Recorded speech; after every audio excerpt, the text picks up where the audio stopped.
नमस्कार दोस्तों, स्वागत है आप सभी का एक बार फिर से हमारे यूट्यूब चैनल पे। तो डेली न्यूज एनालिसिस के आज के पार्ट में 11 अक्टूबर इंपॉर्टेंट करंट अफेयर देखेंगे। साथ ही जो उत्तराखंड के लिए जो एग्जाम होने की संभावनाएं लग रही हैं, ठीक है, तो उसके लिए आज आपका 11 अक्टूबर को यहाँ पे शाम तक निर्णय आ सकता है। क्योंकि कल यहाँ पे कुछ अपडेट्स हैं, क्योंकि कल जो विधायक थे बीजेपी के वो कुछ सीएम धामी से मिले हुए हैं और यहाँ पे कुछ इनने कुछ चीजें की हुई हैं। वो आज शाम तक क्लियर होगा, क्योंकि आज ही डेडलाइन है। जो रोजगार संघ ने देहरादून के अंतर्गत जो धरना दिया था, तो 10 दिन हो चुके हैं और आज यहाँ पे डेट है, डेडलाइन है। तो यहाँ पे आज क्लियर चीजें होने की आशंका है। ठीक है, एग्जाम जहां तक लग रहा है कि 100% आपका रहेगा ये एग्जाम। अब वो कब होता है, कितना आयोग टाइम देता है, वो आपको देखना पड़ेगा यहाँ पे, क्योंकि आज पेपर जब कैंसिल होगा उसके बाद ही नया कैलेंडर आने वाला है। और एक चीज और ध्यान देखना, क्योंकि नया कैलेंडर आएगा तो उसमें पहले एग्जाम आपका एग्जाम ही होने वाला है। ठीक है, इससे पहले जो एडीओ का एग्जाम था, जो परसों दूसरा जो 12 अक्टूबर वाला एग्जाम था, और जो आपकी वन दरगाह की जो 28 अक्टूबर को न्यू जो पुराना कैलेंडर था उसमें जो दिया हुआ था वो पीछे जाएगा, पहले एग्जाम होगा आपका। ठीक है, तो ये यहाँ पे दिया हुआ है, देखिए कि समूह गौ की भर्ती रद्द करने के लिए। देखिए ये उत्तराखंड की बड़ी विडंबना है। वही विधायक बीजेपी के जो आज से 15 दिन पहले कह रहे थे कि ये अपोजिशन पार्टी के द्वारा ये आंदोलन किया जा रहा है, ये पेपर लीक में इसमें नहीं होना चाहिए, पेपर को सही हुआ है, बट वही विधायक आज जाके खुद अपने सीएम से मिल रहे हैं। ठीक है, तो ये विडंबना है उत्तराखंड में कि ये जो नेता है हमारे, ये एक जगह नहीं रहते अपने स्टेप पे, ये चीजें बदलते रहते हैं। बट सब वोट बैंक है, तो आप लोगों को ध्यान देना है कि कौन आपके साथ खड़ा था, कौन आपके साथ खड़ा नहीं है। अभी तो सब पॉलिटिक्स चलेगा। ठीक है, अब यही लोग जाके अभी इनको लग रहा होगा कि हमारे 2027 में वोट चुनाव होने वाले हैं, बच्चे वोट देंगे नहीं, इनके घर वाले नहीं वोट देंगे, तो अभी फिर से ये जो कह रहे थे आज से 10 दिन पहले, ये खाली यहाँ पे आंदोलन चल रहा है, बिना पढ़े लिखे लोग हैं, अब वो जाके बच्चों की पैरवी कर रहे हैं। तो देखिए विडंबना है, क्या कर सकते हैं। ठीक है, तो ये अपडेट था कुछ, साथ ही कुछ करंट अफेयर देखने वाले हम लोग यहाँ पे।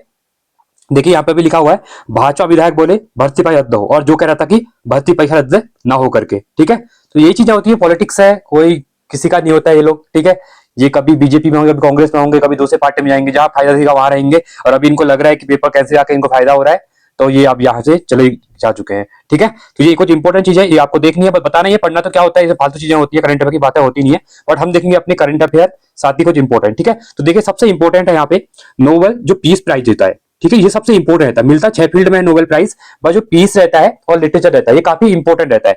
तो देखिए 2025 का, अब ये तो इसलिए भी न्यूज में है क्योंकि जो यूएसए के प्रेसिडेंट है, ठीक है, यूएसए के प्रेसिडेंट डोनाल्ड ट्रंप है, तो वो बोल रहे थे कि मुझे दो करके नोबेल प्राइज, मैंने इतनी पीस करवाई है, यूक्रेन रशिया टॉक मैंने करवा, मतलब जो पीस था वो करवाया युद्ध वाला। ठीक है, साथ ही इंडिया पाकिस्तान वाला मैंने सीज फायर करवाया, तो ये अपना क्रेडिट लेना चाहते थे, तो इनके द्वारा पाकिस्तान के द्वारा भी रिकमेंडेशन दी गई थी। इजराइल भी कह रहा था कि इनको यहाँ पे नेतन्याहू जो कह रहे थे कि इनको भी यहाँ नोबेल पीस देना चाहिए, बट ये मिला नहीं। और ये किसको मिला हुआ है, याद रखना आप लोग, वेनेजुला। देखिए वेनेजुला इंपॉर्टेंट हो जाएगा, क्वेश्चन भी, देश भी पूछ लेगा और नाम भी। तो वेनेजुला की मारिया माचादो, ठीक है, माचादो इनका नाम है, तो इनको ये मिला हुआ है। और किस लिए मिला है, तो निरंतर संघर्ष और देश में तानाशाही से लोकतंत्र, इनके देश में तानाशाही थी वेनेजुला में, इनने जो तानाशाही थी, डिक्टेटरशिप, वहां से लेके अपने लोकतंत्र के लिए यहाँ पे आवाज उठाई और शांतिपूर्ण परिवर्तन इन्हें दिया यहाँ पे। ठीक है, डेमोक्रेसी तक ये लोग यहाँ पे गई थी। ठीक है, जो डिक्टेटरशिप से लेके जो आपका यहाँ पे कह सकते डेमोक्रेसी तक ये गई थी, और इसलिए इनको यहाँ पे ये इस बार का 2025 का नोबेल पीस प्राइज मिलने वाला है। काफी इंपॉर्टेंट पर्सनैलिटी है, मारिया कोरिना, याद रखना इनका नाम। ठीक है, और ये कहाँ की है, वेनेजुला की है। तो इंपॉर्टेंट क्वेश्चन यहाँ पे रहेगा, नोबेल पीस प्राइज, ये आगामी जो भी एग्जाम रहेंगे वहां पे आपको 100% ये क्वेश्चन देखने को मिल सकता है। इसके बाद दूसरा है, ये कल भी डिस्कस कर चुके थे, एक बार और रिकॉल कर देते हैं जितने भी प्राइज मिले हुए हैं। तो साहित्य का नोबेल प्राइज जो 2025 में मिला हुआ है, वो मिला है, ये कहाँ के, हंगरी के हैं। पीस में वेनेजुला की है, और जो यहाँ पे आपका लिटरेचर में मिला हुआ है, ये मिला हुआ है हंगरी के हैं। कौन है, लास्लो कास्नो होकाई। ठीक है, ये है, इनको इंपॉर्टेंट ये क्वेश्चन यहाँ पे रहेगा। साथ ही देखिए एक करंट अफेयर इंपॉर्टेंट और भी है, दीपिका पादुकोण जो आपको पता है अभिनेत्री है, ठीक है, इनको अपॉइंट कर लिया गया फर्स्ट। अब कोई भी चीज जो पहली होती है ना तो इंपॉर्टेंट हो जाती है, तो इसकी ब्रांड एम्बेसडर बनी किसकी, मेंटल हेल्थ की। तो मेंटल हेल्थ की जो ब्रांड एम्बेसडर कौन बनी हुई है, दीपिका पादुकोण बनी हुई है। और कल ही यहाँ पे जो जेपी नड्डा हमारे, ठीक है, हेल्थ मिनिस्टर, उनके द्वारा इनको ये अनाउंस किया गया यहाँ पे। तो इंपॉर्टेंट क्वेश्चन बनेगा क्योंकि फर्स्ट टाइम ये बनी हुई है। ठीक है, इसलिए कल जो था इंटरनेशनल मेंटल हेल्थ डे भी था, इसलिए कल इनको अपॉइंटमेंट यहाँ पे मिला हुआ है। देखिए ये छोटी छोटी जो करंट अफेयर रहता है ना, आपको ज्यादा नोट्स नहीं बनाने होते हैं, एक दो बार आप लोग सुन लेते हैं, चीजें आपको क्लियर हो जाती है। साथ ही अब यहाँ पे इंपॉर्टेंट एक और है, इसको भी देख लेते हैं, हम रिवाइज कर रहे हैं। केमिस्ट्री का जो नोबेल प्राइज था ये मिला है 3 लोगों को, सुसुमु कितागावा, रिचर्ड रॉबिन्सन और उमर यागी को, इन तीनों को ये मिला हुआ है। ठीक है, इसको भी याद रखना।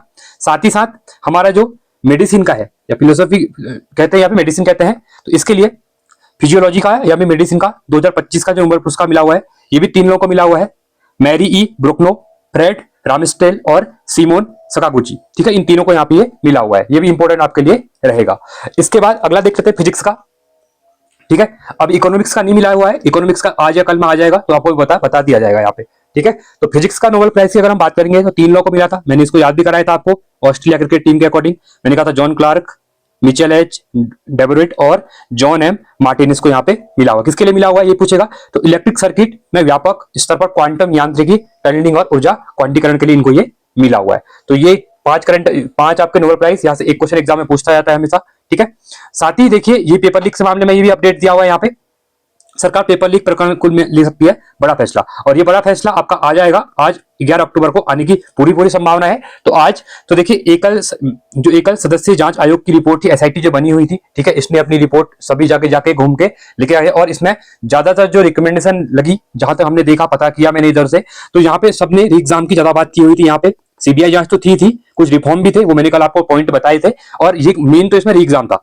तो एसआईटी की जांच के बाद ही वहां पे रिव्यू लिया था।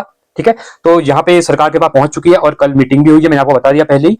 तो यहाँ पे अब यह री एग्जाम की डेट जल्दी अनाउंस होगी, और नया कैलेंडर भी आपको देखने को मिलेगा आयोग की तरफ से। ठीक है, तो इंपॉर्टेंट है, बाकी इसमें चीजें कुछ है नहीं, वही लिखा हुआ है जो चीजें मैं बता रहा हूँ, जो चीजें चल रही थी पास्ट में। ठीक है, वही सब चल रहा है, और ये आपके लिए इंपॉर्टेंट रहेगा। और आज शाम तक कोई बड़ी अपडेट आपको मिल सकती है, या तो एग्जाम पोस्टपोन होगा जहां तक लग रहा है, मतलब कैंसिल होगा, उसके बाद आपको नई डेट भी मंडे तक मिल सकती है, या फिर आज भी शाम को आपको मिल सकती है। तो अपना अच्छे से रिवाइज की चीजों को, आपने जो पढ़ा था फिर से वही पढ़िए, नया कुछ मत पढ़िए, चाहे 1 महीने का टाइम मिले, 45 दिन का टाइम मिले, या 2 महीने का टाइम मिले, आपका एग्जाम यहाँ पे होने वाला है। देखिए, कहने को बहुत सी थ्योरीज आ रही है यहाँ पे कुछ कह रहे हैं कि इसमें और पोस्ट ऐड होंगी, तो नए बच्चे जो होंगे जिसने फॉर्म नहीं भरा था वो बच्चे फिर अप्लाई करेंगे, तो लंबा प्रोसेस मेरे को लगता है जहां तक है। अगर पोस्ट ऐड होती है तो ये भर्ती आपकी मार्च या अप्रैल तक रहेगी, फिर मार्च या अप्रैल में रहेगी, क्योंकि 1 महीने का टाइम मिलेगा फॉर्म भरने का, फिर 1-2 महीने बच्चों की तैयारी करो भी मिलते हैं। अगर इसमें पोस्ट ऐड नहीं होती है तो ये एग्जाम आपको दिसंबर में देखने को मिल सकता है, या दिसंबर में मिल जाएगा, या फिर आपका नवंबर एंड में भी देखने को मिल सकता है। ठीक है, वो आयोग के ऊपर डिपेंड है, क्योंकि पहला एग्जाम आयोग आपका यही करवाएगा। ठीक है, ये कुछ इंपॉर्टेंट अपडेट थी, आपको डेली सुबह मॉर्निंग में अपडेट मिल जाती है 10 मिनट में, और करंट अफेयर भी आपका यहाँ से क्लियर हो जाता है। तो चलिए आज के लिए इतना ही, थैंक्स फॉर वॉचिंग, जय हिंद, वंदे मातरम।